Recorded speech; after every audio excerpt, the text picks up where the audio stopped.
ताकि आप हमारे पॉडकास्ट के बेस्ट हाइलाइट्स एंजॉय कर पाएं। इसलिए हमने अपने पॉडकास्ट को छोटी छोटी क्लिप्स में डिवाइड कर दिया है और वो क्लिप्स आपको मिलेंगी इस चैनल पर। तो जल्दी से हमारे क्लिप्स चैनल दिव्य अग्रवाल को भी जैसे हम ककुड़ा शूट कर रहे थे और ककुड़ा के शूट पे एक दिन एक डॉक्टर आए थे जो मेरी तबीयत थोड़ी खराब थी, तो वो मुझे देखने आए थे और उनको पता चला कि सोनाक्षी सेट पे है।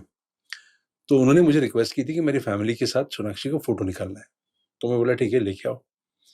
तो अपने 2 बच्चों को लेके आए थे, उनकी बीवी भी थी और उन्होंने हमारे साथ, तो मैंने सोनाक्षी को रिक्वेस्ट की थी कि सोनाक्षी ऐसे एक डॉक्टर ये आए थे, उनको फोटो निकालना है, तो आप आ सकते हो क्या? तो शी सेड ओके। तो she came and she took the picture. Exactly 2 दिन बाद, और इसी एक्चुअली इसी शाम को मेरी सोनाक्षी की सेपरेट बात हुई थी। बोला कि यार कौन डॉक्टर थे, फैमिली एकदम रैंडम, कि यार कौन आ गए थे एकदम ऐसे। तो ऐसे नहीं यार, वो मुझे चेक करने आए थे और they wanted a picture with you. तो शी सेड लाइक नॉर्मली मैं गेटअप में फोटो देती नहीं हूँ, बिकॉज वो रूल भी होता है कि आप रिवील मत करो लुक अपना, और लोग समझते नहीं, वो इमीडिएटली डाल देते हैं। बोलते मैं देती नहीं हूँ, पर अभी वो थोड़ा अर्जेंट थे, तुमने रिक्वेस्ट की तो मैंने दे दी फोटो। तो ऐसे यू नेवर नो सोनाक्षी, क्या है ना, कोई ऐसे एकदम बहुत एक्साइटमेंट से आता है, हम छोटे से गांव में शूट कर रहे हैं, तो उनको मैं भी फोटो चाहिए थी, बट थैंक यू यार, यू गिव। वहां पे बात खत्म हो चुकी थी। नेक्स्ट डे शाम को मेरा जो लोकल लाइन प्रोड्यूसर था, वो मुझे बताता है कि जो फैमिली कल सर आपके पास आई थी, जो 2 बच्चे थे जो बहुत देर बैठे थे सोनाक्षी के साथ फोटो निकालने के लिए, बहुत देर वहां पे, कि हमारा सीन शूट हो रहा था। बोले उनमें जो लड़का था उनका, जिसकी उम्र होगी मे बी 10-11 साल, वो आपके सेट से घर पे गए और उसने एक लाइट पोल को हाथ लगाया था और उसको इलेक्ट्रिक करंट लग के वो मर गया जगह पे, ऑन द स्पॉट गॉन। और ये हमें मिलने के 3-4 घंटे की बात है। तो मैं सोनाक्षी से वही बात कर रहा था। मैंने बोला Sonakshi, do you know this family that had come to take a picture with you? जो लड़का आया था, ही इज नो मोर, और छोटा बच्चा। She was shocked and I was shocked my self. बोला क्या, यू नेवर नो यार किसके साथ क्या हो जाए। और क्या उनका, एक जैसे कभी किसी फैमिली के साथ ऐसी चीजें होती है ना, तो एक you don't know what they are paying for, you know. एक आई एम नॉट सेइंग कि कर्मों की उनको सजा मिलती है ऐसे, but it is there is some collective ना डेस्टिनी जो कहीं ना कहीं से तो आके कंस्पायर करती है आपके अगेंस्ट और आपके लिए भी। तो बहुत शॉकिंग था मेरे लिए वो चीज, कि उन्हीं के बारे में हमने बात की थी एक दिन पहले, कि यार ऐसे एकदम लोग आ जाते हैं, बैठ जाते हैं, बहुत ऑकवर्ड हो जाता है मेरे लिए।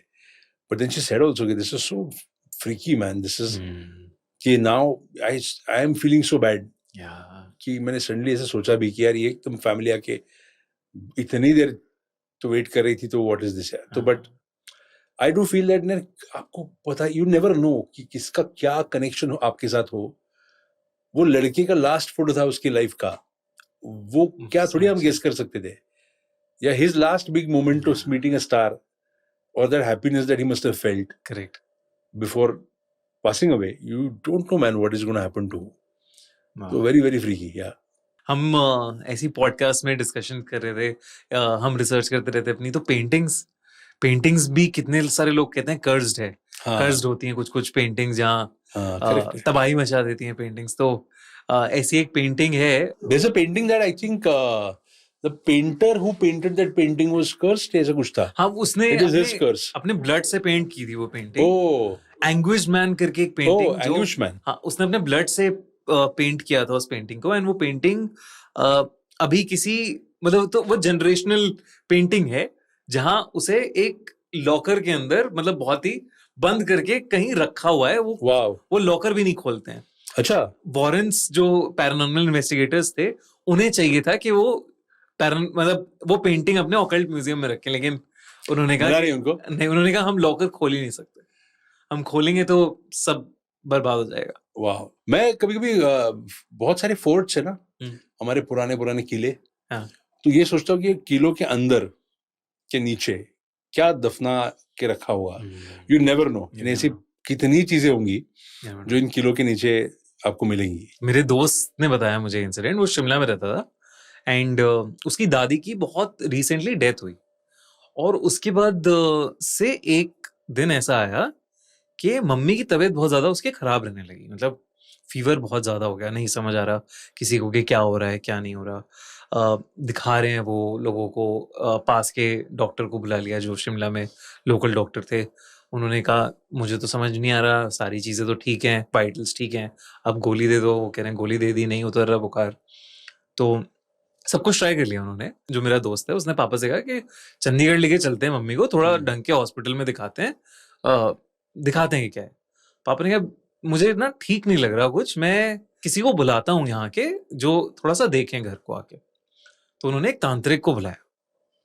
अब वो तांत्रिक आया अंदर, अंदर आके जैसे होता है ना, तांत्रिक ने पहला स्टेप लिया तो पीछे ले लिया। अच्छा। उसे तो दोस्त को लगा नाटक कर रहा है, ये नाटक चलना शुरू हो गया इसका। वो गया, देखा उसने मॉम को, तबीयत बहुत तेज खराब थी, बहुत गर्म हो रही थी वो बिल्कुल। तो उन्होंने, तांत्रिक ने कहा कि उसी कमरे में एक दीवार है कोने में, कह रहा है ये दीवार तोड़ दो। अच्छा। जैसे आपने कहा ना फोर्ट के अंदर हाँ, क्या हाँ। मिलता है क्या नहीं मिलता, तो ऐसे पुराना घर था, बहुत पुराना और घर वो था। इंट्यूटिव था कि उसको पता था कुछ तो है? उसने कहा दीवार तोड़ दो। तो बेटे ने कहा, जो मेरा दोस्त है, उसने कहा पापा से, पापा पागल बना रहा है ये, आप क्या दीवार तोड़ दो, ये कोई बेवकूफी वाली बात है, ये क्या कर रहे हो आप। तांत्रिक ने कहा बेटा अगर कुछ नहीं मिला ना इस दीवार के अंदर, तो मैं वापस से बनवा के दूंगा ये दीवार, और मैं छोड़ दूंगा अपनी तांत्रिक अच्छा। विद्या पूरी। अब दीवार तोड़ी जाती है, रात का टाइम हो रहा है।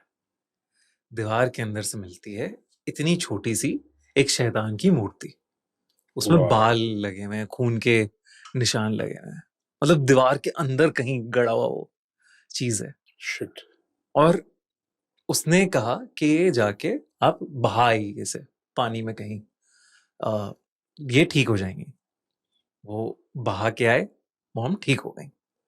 उस तांत्रिक ने कहा कि यहाँ पे पूजा होती थी रोज सुबह, वो बंद हो गई है। तो वो कहते हैं हाँ, अभी दादी की डेथ हुई, जिससे दादी करती थी बहुत सारी पूजा, वो खत्म हो गई है। वाह! तो ये जो दीवार बनी थी उसमें वो मूर्ति कभी रखी गई होगी? कभी रखी है हुई, मैडनेस! तो कब से इससे श्रापित हो। और वो दादी हमेशा से थी घर में, तो हमेशा से पूजा होती थी। हाँ, तो उसको पता था मे बी, या उसको हाँ, वाइब थी? उसको वाइब थी, या जो भी, मतलब पूजा कर रहे हो तो शायद वो कभी हावी नहीं हुआ हो। हाँ, नहीं, और ये ऐसी चीजें कभी यू कैन नेवर, अभी दादी को क्या पता होगा और उसको कैसे उसने किया होगा, you can never say. Absolutely Aditya, बहुत ही मुझे मजा आया आपके साथ कॉन्वर्सेशन करने में। एंड मैं ये होप कर रहा हूँ, बिलीव कर रहा हूँ, इनफैक्ट बिलीव है ये मेरा, कि हम लोग साथ में आगे फ्यूचर में काम जरूर करने वाले हैं। खूनी मंडे और आदित्य लेके एक हॉरर की एक बढ़िया सी फिल्म बनाएंगे। I am looking forward. और ये तो अभी मुंजा के बाद का हमारा पॉडकास्ट हुआ, बट यू नेवर नो कि और अगली जो फिल्में हैं उसके बाद वैम्पायर्स, तो दिल्ली में भी वैम्पायर का कनेक्शन है, तो उस रेफरेंस से भी हम आएंगे यहाँ पे। ऐसी बहुत सारी चीजों पे बात करने के लिए next time when we meet. Absolutely, I hope we have a lot more to talk about. Absolutely Aditya, thank you so much. Thanks a lot, thank you so much.